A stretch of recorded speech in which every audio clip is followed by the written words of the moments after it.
Il est 13h, bonjour à tous. Merci de votre attention. Tout de suite, les titres à la une de l'actualité.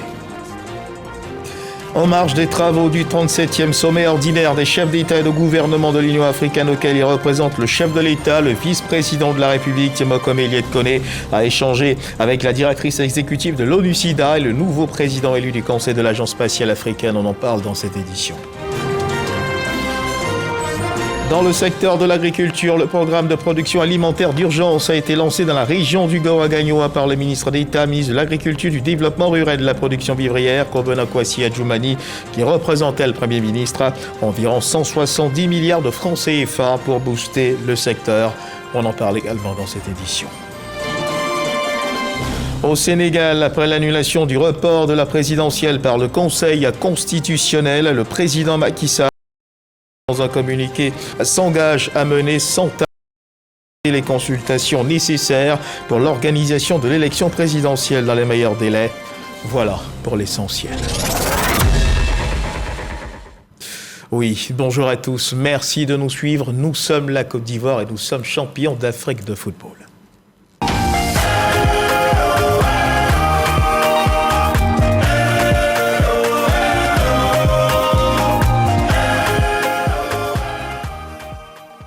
Et on ouvre ce journal avec cette audience qu'a accordé le chef de l'État, Alassane Ouattara, à son homologue togolais Faure Gnassingbé, en visite d'amitié et de travail en Côte d'Ivoire. C'était dans la soirée d'hier, vendredi 16 février 2024, à sa résidence. Les deux chefs d'État ont passé en revue la situation socio-politique et sécuritaire dans la sous-région, marquée par des crises, et ont conclu à la nécessité de réévaluer les stratégies de gestion et de résolution de ces crises. Ils ont évoqué la décision de certains pays de quitter la CEDEAO ainsi que la situation humanitaire des populations dans ces pays. Nous reviendrons plus largement sur cet entretien dans nos éditions du soir. Direction à présent Addis Abeba en Éthiopie où le vice-président de la République, nous le disions à l'entame de cette édition dans les titres, Timokom Eliet-Kone, se trouve dans le cadre des travaux du 37e sommet ordinaire des chefs d'État et de gouvernement de l'Union africaine. Il représente le président de la République, Alassane Ouattara, à cette importante rencontre. En marge de ces travaux, il a échangé hier vendredi avec la directrice exécutive de l'ONU-SIDA et le nouveau président élu du Conseil de l'Agence spatiale africaine, Mahama Traoré. Mettre un terme à l'épidémie de sida d'ici 2030, c'est le combat que mène la Tanzanienne Winnie Byanyima sous sa casquette de secrétaire générale adjointe des Nations Unies et directrice exécutive de l'ONU-SIDA. Dans ce combat, la contribution de pays africains comme la Côte d'Ivoire est allouée. Winnie Byanyima l'a d'ailleurs souligné lors de l'entretien que lui a accordé à Addis Abeba le vice-président de la République de Côte d'Ivoire. J'ai eu l'occasion d'observer comment la Côte d'Ivoire ces dernières années a pu réduire de façon significative la prévalence du VIH qui est passé de 4,8 à 1,8% en Côte d'Ivoire. Et ça, c'est grâce aux efforts et à l'engagement politique. Et nous sommes très contents de voir aussi la contribution financière que la Côte d'Ivoire apporte à l'ONU-SIDA. Et j'ai demandé au vice-président de continuer les efforts d'engagement, de mobilisation de ressources domestiques dans la lutte contre le sida. J'ai eu également l'occasion de l'encourager à continuer la lutte, surtout en ce qui concerne le sida pédiatrique chez les enfants et la prévention de la transmission du VIH de la mère à l'enfant. Timokom Eliet-Kone a également rencontré ce vendredi le nouveau président élu du Conseil de l'Agence spatiale africaine, Dr Tidiane Ouattara. Toutes ces rencontres se tiennent en marge du 37e sommet de l'Union africaine. Le vice-président de la République représente le président Alassane Ouattara. Deuxième titre de ce journal, le programme de production alimentaire d'urgence a été lancé dans la région du Gao, à Gagnoa, par le ministre d'État, ministre de l'Agriculture, du Développement rural et de la Production vivrière, Kobena Kwasi Adjoumani, qui représentait le Premier ministre Robert Begré-Mambé. Des semences et de l'engrais de qualité seront offerts gratuitement aux producteurs de riz, de maïs et de manioc pour contribuer efficacement à la sécurité alimentaire en Côte d'Ivoire. Coût global de ce programme, environ 170 milliards de francs CFA. Kader Sogodogo. Gagnoa et la région du Gao servent de cadre pour le lancement du programme de production alimentaire d'urgence de PAUCI. Ce programme va permettre l'emblavure de 246 870 hectares de riz, maïs et manioc. Ce projet est rendu possible grâce à un financement de la Banque africaine de développement BAD à hauteur de 99,170 millions de francs CFA. Il est à noter également le soutien du gouvernement japonais avec un appui de 70 milliards de francs CFA. C'est une joie pour nous les riziculteurs de recevoir ce cadeau pour pouvoir booster notre production pour aller à l'autosuffisance alimentaire. Le président de la République avait déjà prévu et aujourd'hui, il vient de concrétiser. Gagnoa et le GO se réjouissent de ce soutien qui change tout. Merci à son Excellence Alassane Ouattara pour sa gestion du pays. Merci de permettre à nos paysans d'avoir des intrants et des semences. Mais faire ce lancement à Gagnoa, c'est donner la lourde tâche à Gagnoa de réussir ce programme. Il y a de cela bien longtemps, Gagnoa était le grenier du riz en Côte d'Ivoire. Et ce jour, Monsieur le ministre d'État, nous pouvons vous faire cette promesse du haut de cette tribune, qu'avec ces intrants et ce programme, Gagnoa répondra son rang de leadership dans la culture du riz. La mise en œuvre du programme de production alimentaire d'urgence est l'affaire du ministère d'État, ministère de l'Agriculture, du Développement rural et de la production vivrière. Le président de la République a toujours demandé au peuple ivoirien de lui faire confiance. Le développement de la Côte d'Ivoire est en marche. Rien n'empêchera l'élan amorcé. Le président attend de vous d'être surtout des riziculteurs modernes et professionnels.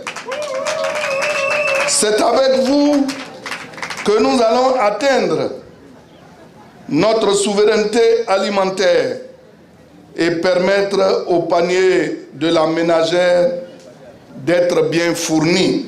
Kobena Kwasi Adjoumani et sa délégation ont visité à Gagnoa le domaine Arnaud, qui y contribue à la production vivrière en Côte d'Ivoire. Le 2 PAICI concerne toutes les régions de Côte d'Ivoire. Prochaine étape, Sakassou, dans la région de Gbeke. En économie, le cahier de la balance des paiements, un outil d'aide à la décision permettant d'apprécier la performance de l'économie nationale, a été présenté en présence du ministre des Finances et du Budget. Il est le résultat d'une enquête du comité de la balance des paiements pilotée par la BCEAO. Les précisions de Léon Brou.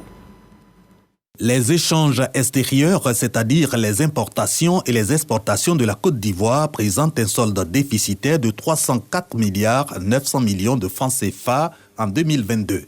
Révélation du cahier de la balance des paiements, ce document élaboré en octobre 2023 avec l'expertise de la BCEAO, le résultat d'une enquête du comité de la balance des paiements auprès de 800 structures, administrations publiques, secteurs privés, organismes internationaux, ambassades. L'enquête qui a été menée auprès de 830 structures a enregistré un taux de réponse de 94,8% après 92,1% l'année précédente. Il est aussi important d'indiquer que l'application effective des sanctions pécuniaires aux structures n'ayant pas répondu au questionnaire de l'enquête de la balance des paiements participe depuis quelques années à l'obtention d'un taux de réponse satisfaisant au questionnaire de l'enquête de la balance des paiements. Explique ce déficit de la balance des paiements la baisse de la croissance économique, 3,5% au plan mondial et 5,7% pour la zone UEMOA en 2022, contre respectivement 6,3% et 6,1% en 2021. À l'origine, les chocs mondiaux, dont la guerre russo-ukrainienne, la crise du riz.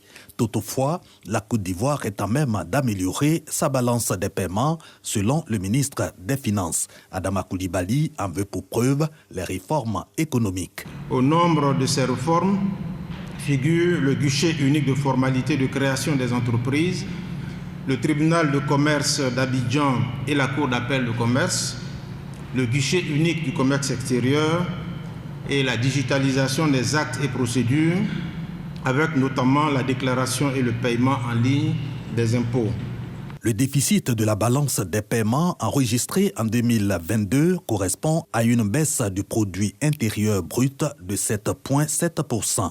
Pour 2021, c'est un excédent de plus de 1095 milliards de francs CFA. Madame, Monsieur, la CAN organisée en Côte d'Ivoire est terminée depuis dimanche dernier. Cependant, certains échos relatifs à son organisation continuent d'alimenter les colonnes de l'actualité. Et on en parle maintenant.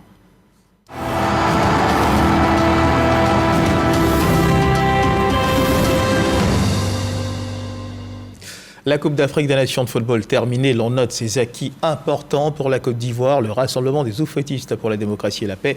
Le parti politique félicite le chef de l'État, Alassane Ouattara, pour sa vision et son implication pour le succès de cette CAN. C'était au cours d'une réunion du parti qui s'est tenue à son siège à la rue Le Pic, en présence du haut représentant du président de la République, Gilbert Kafana Koné. Sidonie Davila. C'est sa première rencontre après la victoire des éléphants. Le directoire du RHDP s'est réuni en séance de travail avec pour point unique à l'ordre du jour la brillante performance des éléphants qui ont remporté le 3e titre continental. Au cours de cette rencontre, le directoire du RHDP a dressé un bilan positif de la CAN 2023, soulignant l'impact positif de la compétition. Le directoire note que la 34e édition de la Coupe d'Afrique des Nations organisée en Côte d'Ivoire est, de l'avis des spécialistes et observateurs, une compétition de classe mondiale, assurément la plus belle CAN jamais organisée. La CAN de l'hospitalité est une réussite totale à tout point de vue, au plan sportif, au plan économique, au plan des moyens mis en œuvre par le gouvernement, de l'organisation, de la qualité des infrastructures, de la grande audience reçue à travers le monde et l'accueil des délégations étrangères. La promesse faite aux instances africaines de football par le chef de l'État a été tenue. Les membres du directoire ont également relevé les acquis de la CAN 2023. Cette CAN a notamment consacré le bond prodigieux réalisé par notre pays en termes d'infrastructures et de services sociaux de base. Le directoire note que la mobilisation extraordinaire du peuple ivoirien, qui a répondu à l'appel lancé par le chef de l'État au cours de son adresse à la nation le 31 décembre 2023, pour faire de cette compétition un moment de communion, de grande réjouissance et une opportunité pour la célébration de la fraternité africaine et l'ouverture de notre pays sur le monde a été effective.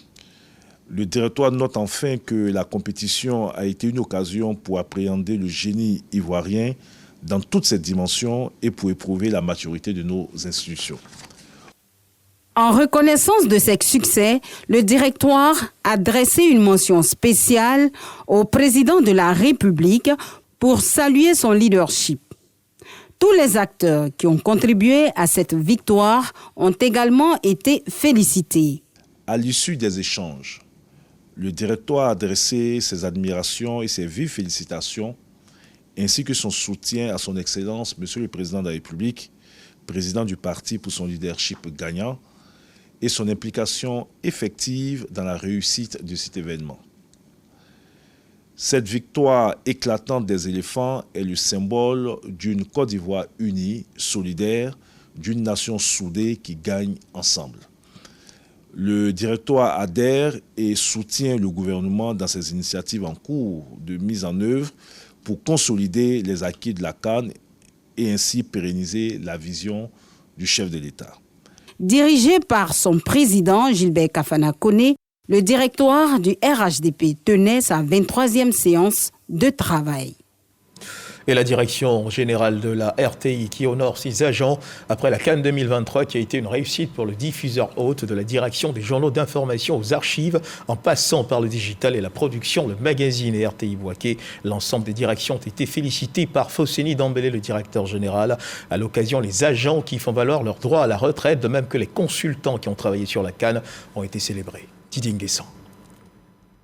52 matchs diffusés sur les antennes du groupe RTI, des magazines, des plateaux télé et radio, des reportages pour les journaux télévisés. La radio-télévision diffuseur hôte a également retransmis la tournée des éléphants après le sacre, de même que leur décoration au palais présidentiel. Les images de la CAN diffusées dans 173 pays étaient captées par les équipes de la RTI. De quoi rendre fier son premier responsable, le directeur général Fosseni Dambélé, qui félicite son personnel lors de cette cérémonie d'hommage. La CAN est un moment historique, donc ça a été un honneur pour nous de servir, on va dire, les Ivoiriens partout, on était au charbon. Les félicitations du DG nous vont droit au cœur. C'est une reconnaissance au travail fait par les équipes. Et nous pouvons dire que merci à Dieu. 26 consultants sportifs ayant apporté leur contribution au public, de même que 30 agents qui ont fait valoir leur droit à la retraite, ont été honorés. Chacun des consultants a apporté à son humble niveau le meilleur de lui-même afin de donner un cachet particulier sur les antennes de la RTI. La retraite, c'est la fin de la vie professionnelle. Ce n'est pas la fin de la vie. C'est maintenant qu'une autre vie commence pour nous. Et nous ne devons pas rechigner à aller à la retraite parce que ce serait une punition. Non, soyons heureux, réjouissons-nous.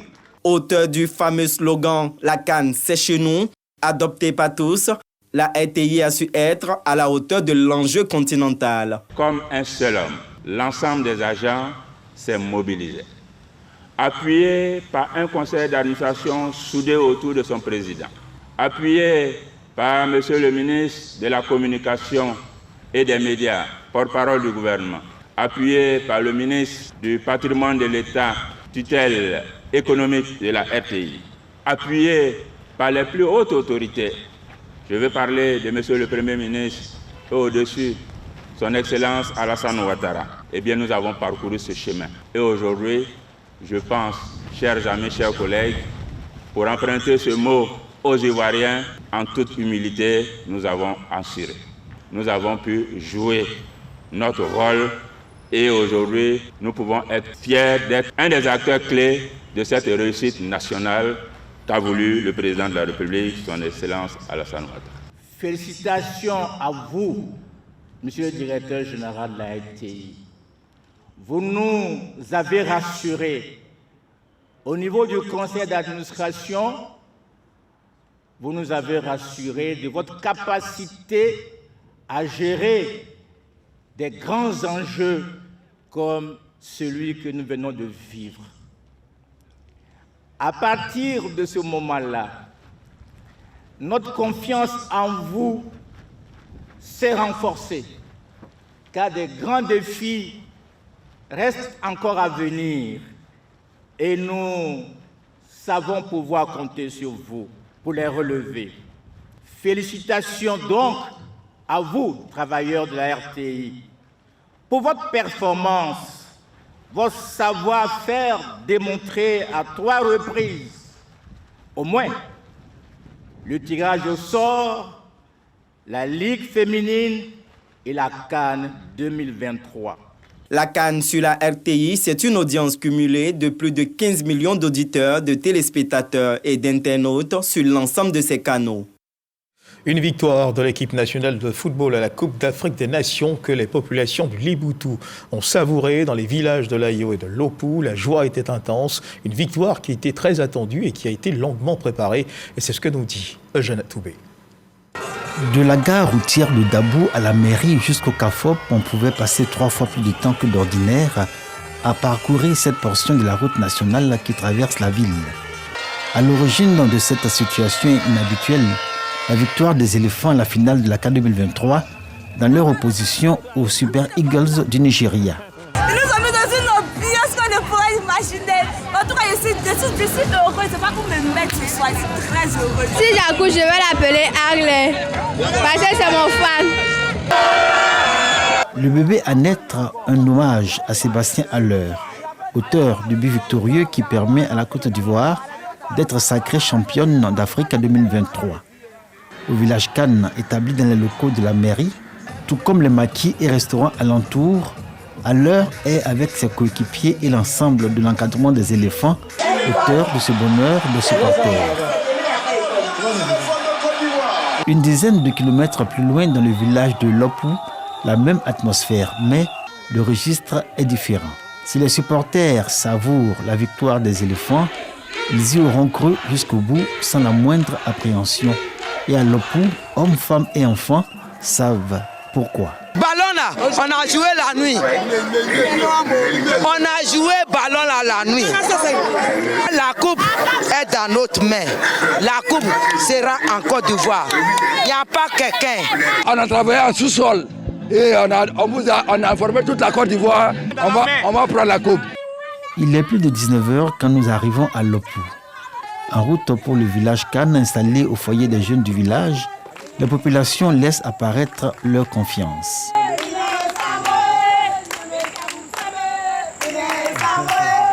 Quand commence le match, le village Cannes déjà a fait le plein de supporters et l'ambiance donne déjà les dispositions pour suivre la rencontre.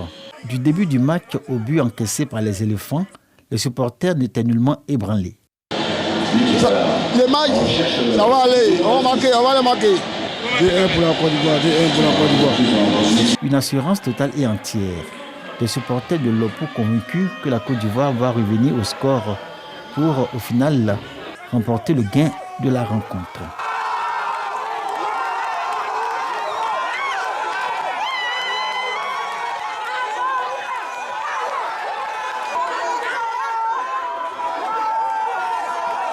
Quelques heures plus tôt à Dabou, la ville vit au rythme de la rencontre qui va opposer Super Eagles du Nigeria et Éléphants de Côte d'Ivoire.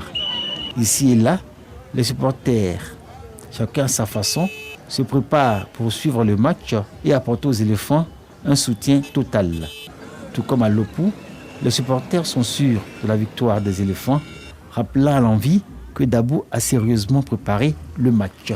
Et bonne conscience comprise, le dispositif de la fête de la victoire est mis en place comme ici, le village Cannes.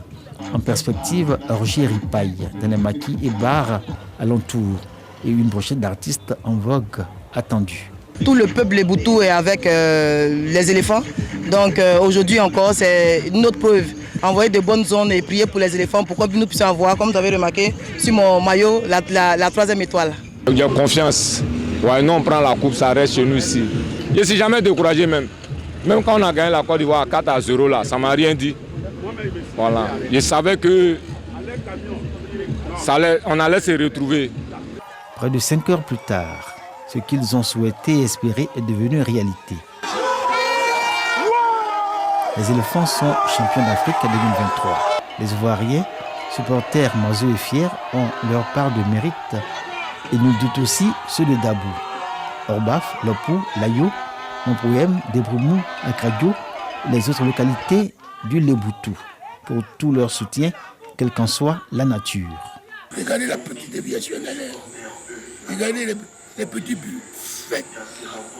Alors quand il y a des buts comme ça, on dit c'est des buts sorciers. Je vois sur les réseaux sociaux toute une histoire avec des vieilles femmes dans les buts, des vieilles femmes et tout.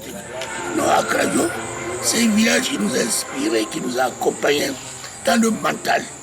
Nous sommes fiers d'être Ivoiriens. Que cette paix continue, cette union continue, que le développement soit encore plus fort. C'est une leçon pour nous tous, pour dire que la Côte d'Ivoire, quoi que nous disions, quoi que nous fassions, elle est, j'allais dire, la priorité des priorités. Et c'est ce que nous avons ressenti. De tous les bords, tous les Ivoiriens se sont rangés derrière leur équipe nationale. Et c'est comme ça que nous voudrions voir aussi la vie sociétale en Côte d'Ivoire. Nous voir unis au-delà de nos divergences, être unis au moins sur une cause. Les éléphants rois d'Afrique et la Côte d'Ivoire auréolés de 3 étoiles, dont sont aujourd'hui fiers les Ivoiriens. Objectif recherché et atteint par un peuple qui redécouvre la joie de l'union et de la solidarité. Un peuple chez qui l'hospitalité est valeur et art de vie. Une assurance mieux, une foi inébranlable qui aura fini par payer. Toute autre chose à présent, le ministre des Eaux et Forêts, Laurent Tchagba, s'imprègne de la procédure d'exportation du bois vers la zone Europe. Il a effectué une visite terrain au service de l'inspection du port autonome d'Abidjan. Une visite qui se donne pour objectif de préparer les négociations de l'accord de partenariat volontaire sur l'application des réglementations forestières, de gouvernance et le commerce du bois, de produits dérivés en prélude à une rencontre entre la Côte d'Ivoire et l'Union européenne. Frédéric Oulaïdi Dinguessan. En visite au service de l'inspection des eaux et forêts du port autonome d'Abidjan, le ministre des Eaux et Forêts s'imprègne des procédures d'exportation des produits forestiers par voie maritime. Il s'est également entretenu avec les responsables du circuit export à Abidjan Terminal. Il s'agit de préparer l'accord de partenariat volontaire FLEG entre la Côte d'Ivoire et l'Union européenne. Ce travail que nous avons fait aujourd'hui sur la présentation de la procédure nous permet de partager ce que nous faisons déjà comme activité au niveau du service d'inspection, mais nous allons au-delà, c'est de sensibiliser au respect des procédures en matière d'exportation des produits forestiers par voie maritime. Le 19 février prochain, à Bruxelles, en Belgique, Laurent Tchagba va paraffer l'engagement de la Côte d'Ivoire dans la lutte contre l'exploitation illégale des forêts à travers la mise en œuvre d'accords de partenariat volontaire FLEG. Cet accord que nous allons signer est contraignant. Donc, par voie de conséquence, il faut que les services qui vont travailler, je dirais, en amont, pour que demain, à l'évaluation, on puisse dire que la Côte d'Ivoire a respecté ses engagements, il faut que ces services-là puissent être outillés pour faire le travail correctement. Donc, le fait de venir les visiter, ça me permet de toucher du doigt quelles sont les insuffisances pour que demain je puisse les corriger, pour que nous soyons éloquents dans le travail que nous avons à faire. Accélérer les réformes avec la mise en œuvre de cet accord. Le ministère entend disposer de systèmes fiables à l'exportation du bois vers l'Union européenne. Dès que l'accord sera signé, mais dans le cas de sa mise en œuvre, il n'y a plus question de faire de l'à peu près. Il est question de travailler avec rigueur, avec compétence, pour que tout le bois qui sort de la Côte d'Ivoire soit un bois légal.